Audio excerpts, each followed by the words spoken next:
Russell, this is all you. My friend has a little presentation on DEI for us: diversity, equity, and inclusion. So, do you want to take the floor? Yeah, because I wanted to take an easy one.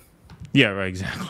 I was like, exactly. Keaton, I'm going to take the mulligan tonight. Right. Yeah. Exactly. I'm doing DEI.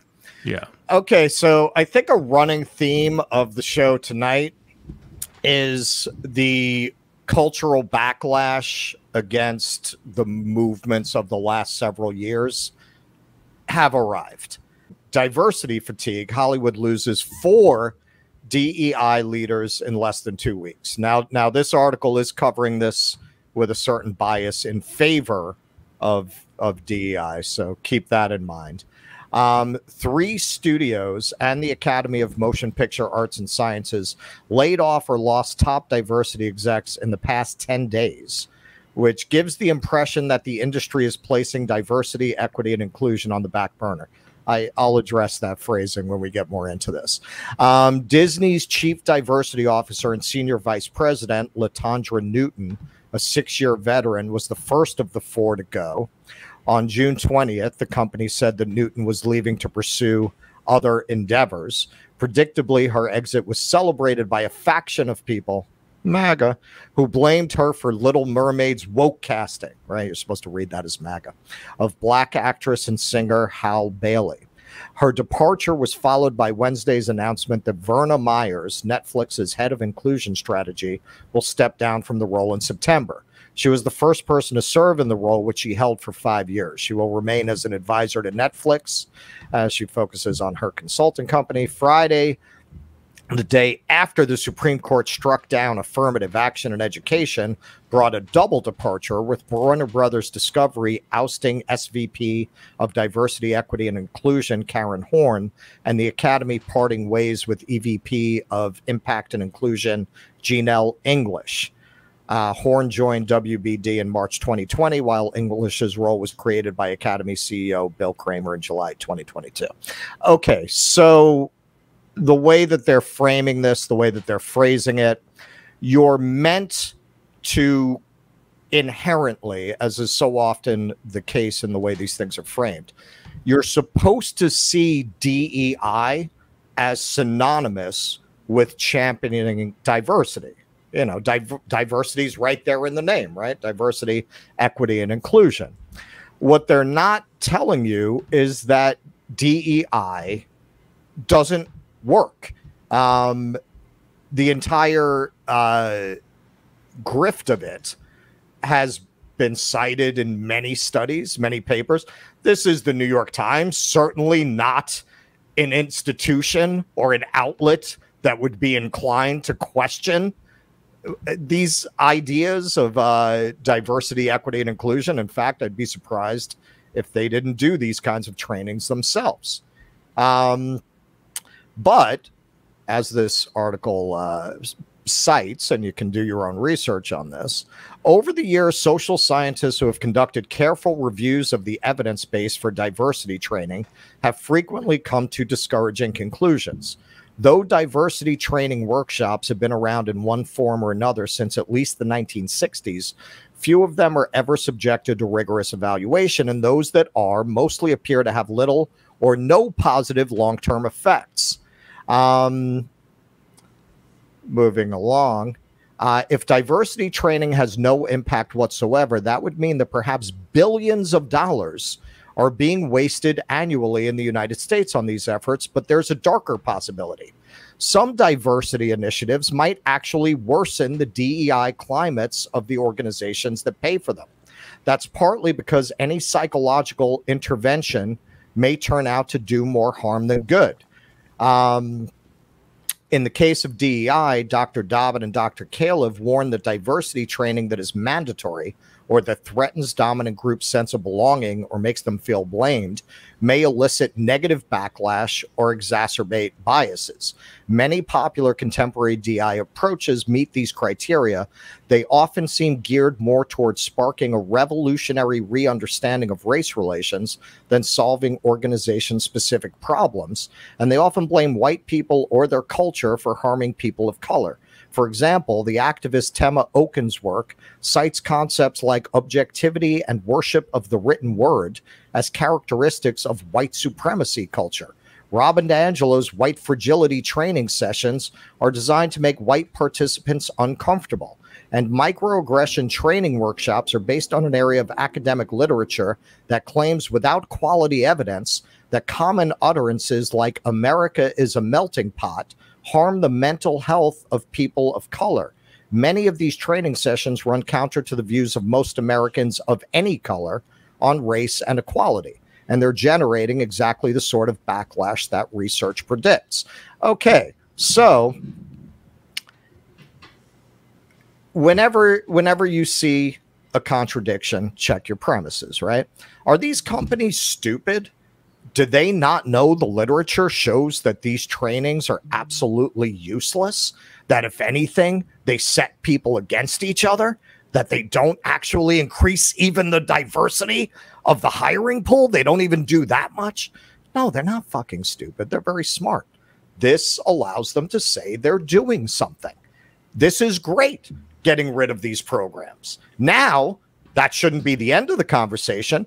Now let's talk about how you really increase diversity at these companies without setting people against each other. And as those of us who will argue they want to start a culture war to avoid a class war, that's what's going on inside these companies. Workers that hate each other on the basis of some workshop they were forced to take are not likely to get together and confront management, right? They're too busy hunting each other for microaggressions.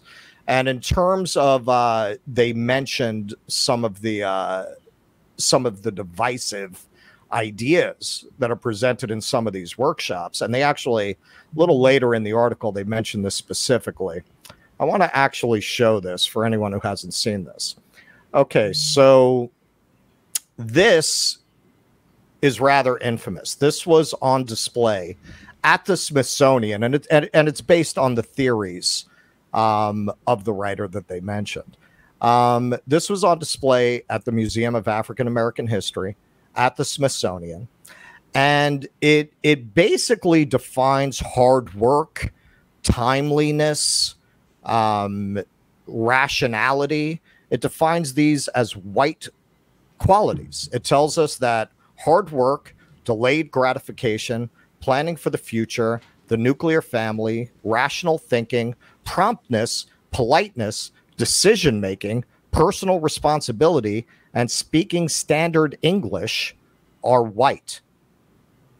And just to read a little of the author's commentary, and by implication, it's telling us that black people are not characterized by any of these traits. When I saw this graphic, it gave me an immediate creepy feeling of deja vu. Specifically, it brought me back to that period in late 2015 and early 2016 when all of the white nationalists and alt-right types migrated out of the comment sections at Stormfront and descended upon Twitter.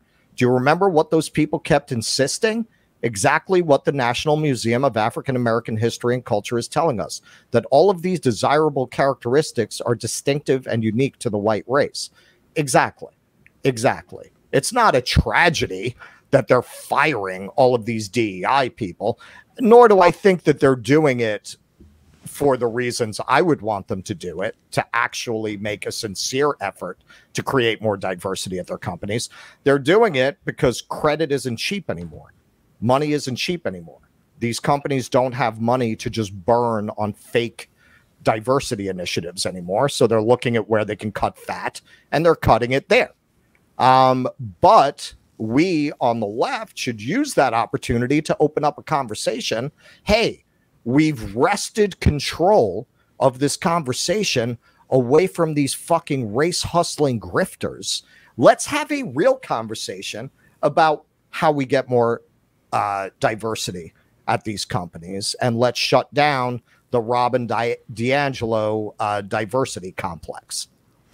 Yeah, I mean, a couple things. Number one, back when this was just an audio show, way back, this was probably summer of 2020, I think I interviewed Cedric Michael Simmons, who's At the time, I believe he was an adjunct professor at Ithaca, but he wrote a great piece about the Robin DiAngelo book, and so maybe I'll post that to the feed, just an audio piece, because he makes the exact same points that, you hire these, rich people to come in and lecture workers about how problems at the workplace are workers' fault. You know how much DiAngelo's consultants get?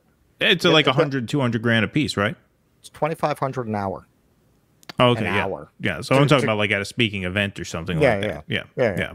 But when they actually have to go in and talk, it's huge. Huge money. Huge money. The other thing, I saw some people in the chat were really surprised when they saw that graphic that you put up about how they acted as if all these desirable qualities in employees were white qualities. And, oh, my God, of course, it's an awful thing to put up, but not an awful thing to put up, an awful thing to see. I'm not saying you were awful for putting it up. Sorry if it came out that way. No, I mean, yeah, right, exactly. Of course, you should resign immediately. No, I took a class in international cross-cultural management, and this is why I think business school is just such outrageous bullshit, because one of the chapters was like how to organize like meetings with people from across different cultures or different countries, right? So if you're doing a remote meeting, you have to account for how every culture interprets time, is what they said. In France, it's rude to schedule a meeting less than 2 weeks advance because they need 2 weeks to plan, right? In Japan, you're expected to be on time to the second, right? In some other country, I forget what it was, it's acceptable to be up to 5 or 10 minutes late, right? So like you have to, like the idea is that you have to drive yourself crazy every time you schedule a meeting to make sure everyone is accommodated when you schedule a meeting. Rather than, hey, we're scheduling a meeting, we need everybody here at this time, everybody kind of try and deal with it to get here at this time. Like, yeah, maybe I know, okay, if we're within 10 days, I'm sorry to the French person. If someone's 2 minutes late, I'm sorry to the Japanese person, right? Let's all come together and kind of work together and deal with it, because it's impossible to drive yourself crazy with all this shit.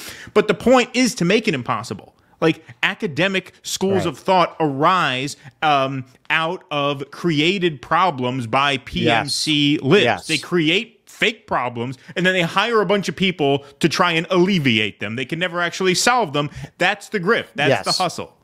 I saw this. There was a guy who wrote an article to that effect. They interviewed him on Quillette. I forget his name, but he made the argument that all of this is a make work for program for the PMC. Of course, yes.